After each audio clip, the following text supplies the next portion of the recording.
Alors, camarades des peuples d'Afrique, peuple de Côte d'Ivoire, citoyens du monde, mes chers frères et sœurs, peuple du Liptako groupe, frère, quand je vous dis c'est fini là, c'est fini. Quand je vous dis Europe Mind, c'est dire que tout est gâté. Macron et puis Gra là, c'est dire que c'est terminé. Au nom de Dieu, frère, même un miracle ne pourra pas sauver le 4e mandat de Dra. Parce que Macron s'en va et puis l'homme qui est derrière Dra en France, qui est en train de frapper Dra là en France là. Ah non, il faut appeler la personne. Camarade de l'Afrique, ça c'est Gabriel Attal, l'un des plus proches collaborateurs de Macron, l'un des hommes de main, de confiance, l'un des bons petits, si vous rappelez les bons petits de Macron là. C'est lui qui est là comme ça, Gabriel Attal. Il est le chef du parti de Macron, la République en marche. Le chef du parti de Macron. Oui, c'est lui qui est là comme ça. Il ne comprend plus les prises de décision de Macron. Il dit il ne comprend plus Macron, il part dans tous les sens. Mais, frère, on a fouillé. Pourquoi le petit a parlé comme ça? Quand tu vois un petit qui a 10 ans, aller trouver un vieux mort qui a 20 ans, 30 ans, donner cocotin au vieux mort comme ça. Si tu es malin là, toi le vieux mort, si tu es malin, tu vas tirer ta tête pour regarder derrière le petit qui est là-bas. Est-ce que vous comprenez mieux? Si tu vois le petit là parler comme ça là, c'est qu'il y a un vieux mort derrière qui est en train de pomper le petit. Frère, on va écouter Gabriel Attal d'abord. Après, bon, on va décortiquer pièce par pièce avec les preuves. On est parti, cher camarade peu d'Afrique. Je ne comprends plus les décisions du président de la République. Il y a eu la dissolution et il y a depuis des décisions qui donnent le sentiment d'une forme d'acharnement à vouloir garder la main. Pour répondre à votre question, évidemment que je participerai à ces discussions, je participerai à ces négociations. J'ai toujours participé à toutes les réunions où on m'a invité. Et si demain les socialistes, d'autres partis proposent qu'on ait des réunions et qu'on discute ensemble, je le ferai évidemment. Ce n'est pas la méthode que je proposais. Mais moi, j'ai juste envie que mon pays avance. J'ai juste envie que la France puisse avoir un budget. Vous avez parlé des conséquences en cas d'absence de budget. Et donc, je participerai à tout ce qui nous est proposé pour essayer de trouver une solution pour sortir de cette crise. Voilà. Et il y a eu la dissolution. Lui, il pense qu'il y a un acharnement de la part de Macron à vouloir garder la main.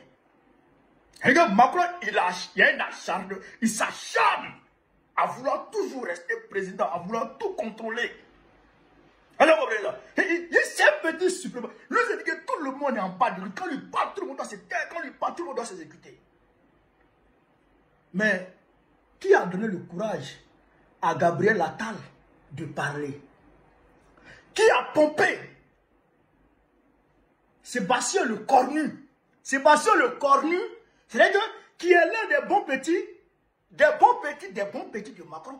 Sébastien Le Cornu, lui, c'est un fidèle des fidèles de Macron. Mais qui a poussé Sébastien Le Cornu à démissionner? On va écouter ici Robert Bougie, le vieux Bougie.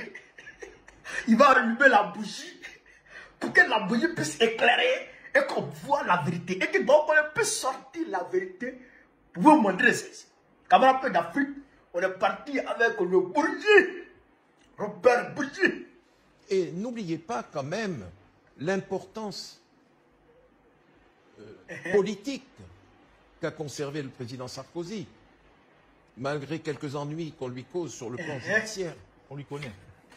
Qu'on lui cause. Ou qu'on lui connaît, vous n'êtes pas le juge.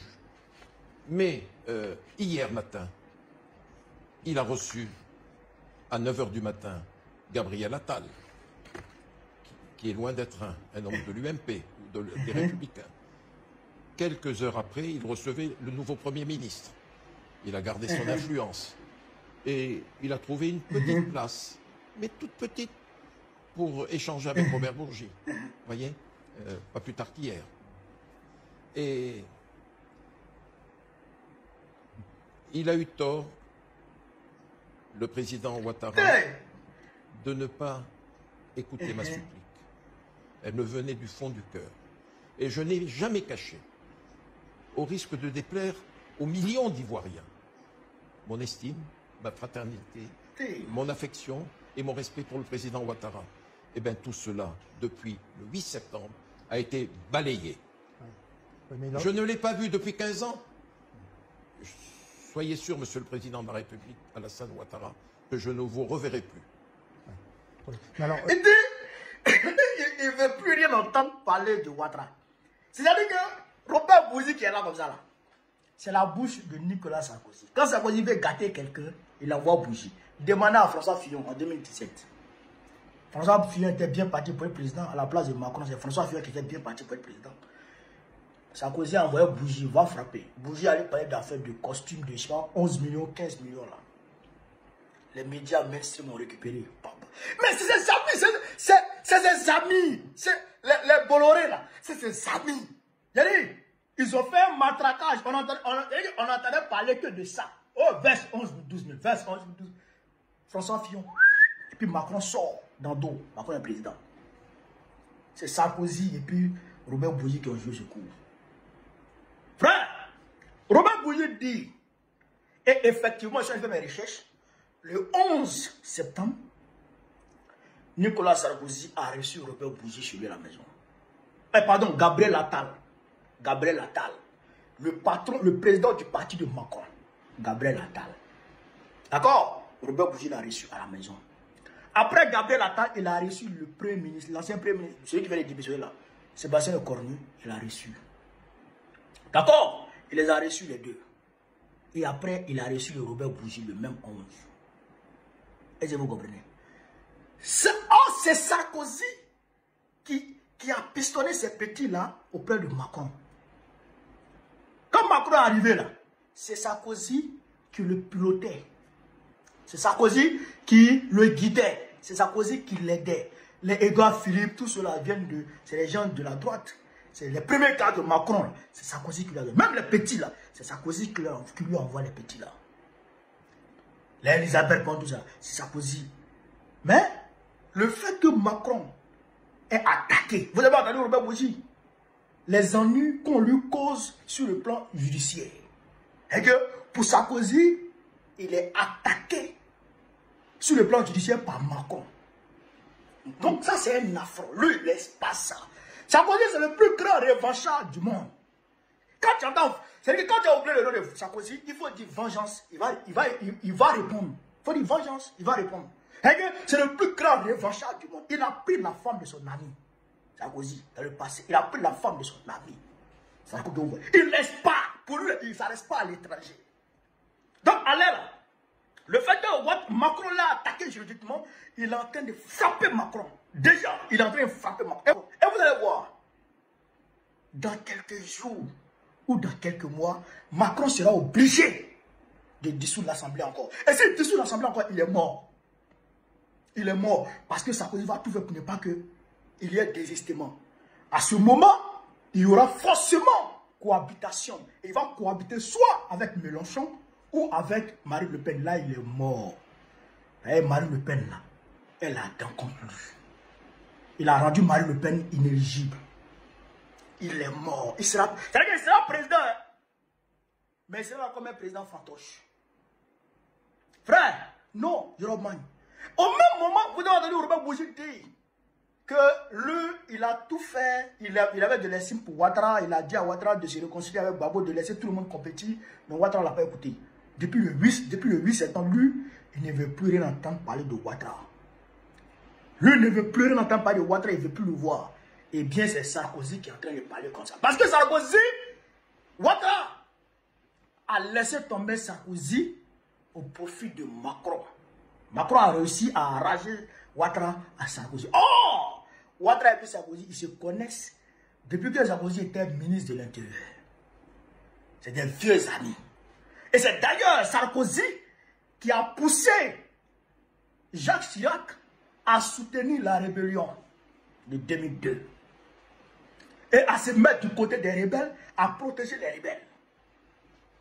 Même quand Laurent Gbagbo a lancé l'opération Dignité, c'est Sarkozy qui a poussé Jacques Chirac à donner l'ordre aux avions français pour d'aller casser, d'aller bombarder les avions de la Côte d'Ivoire en 2004 à Yamoussoukro. Est-ce que vous comprenez ça? Est-ce que vous comprenez ça? Mais malgré tout ce que Sarkozy a fait pour Ouattara, comme mal aux Ivoiriens, Ouattara a quand même tourné le dos à Sarkozy au profit de Macron. Et au même moment, Macron est en train de détruire Sarkozy politiquement. Donc Sarkozy, il ne laisse pas ça. Alors là, il a activé tous ses réseaux. Il veut détruire Macron, il veut détruire Ouattara. Alors là, il est acharné à tous les niveaux. Il veut les détruire les deux.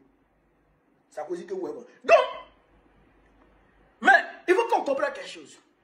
Ce n'est pas pour faire plaisir à Babo ou à Tiam ou à Soro ou à qui que ce soit que Sarkozy s'encadre dans une voie de bagarre contre Ouattara. Hein? Non, c'est pour régler ses comptes personnels. Lui, Sarkozy, c'est pour régler ses comptes personnels. Sinon, il n'est pas là pour nous arranger. Nous, on n'a pas besoin de lui. Mais il faudrait qu'on sache déjà que Ouattara, là, au niveau de l'Élysée, là, qui constitue son meilleur, au niveau de la France, qui constitue son meilleur soutien hein, sur l'échiquier international, il a des problèmes sérieux. Il a des problèmes sérieux. Et ce n'est pas bon pour lui. Ça, c'est clair. Donc, si nous, on s'élève le 11, si on s'élève le 11, et qu'on déferle dans les rues, frère, non, faut être. C'est fini pour Dra. C'est terminé. Il ne peut pas. Et si Draman tombe en Côte d'Ivoire, et qu'un vrai patriote prend le pouvoir, c'est pas bon pour Macron. C'est pas bon pour lui. Donc, ce qui n'est pas bon pour Macron est bon pour Sarkozy. De façon indirecte, on est devenus des amis de Sarkozy comme ça. Hein. L'opposition ivoirienne, les patriotes de Côte d'Ivoire sont devenus des amis de Sarkozy de façon indirecte. Et là, il prie Dieu, il conspire contre Ouattara. Alors, il prie Dieu pour qu'on sorte. Sarkozy, il prie Dieu pour qu'on sorte. Il prie Dieu pour qu'on fasse tomber Ouattara. Mais lui, de son côté là-bas, lui aussi, il est gâté. Sarkozy, c'est un revanche. Il ne va pas les laisser. Il ne va pas les laisser. Non, ça même. Ne vous inquiétez pas, il ne va pas les laisser. Donc, c'est lui qui est en train de mélanger à la France. Et puis là, si. Puis il est en train de mélanger. Donc, frère, pour dire que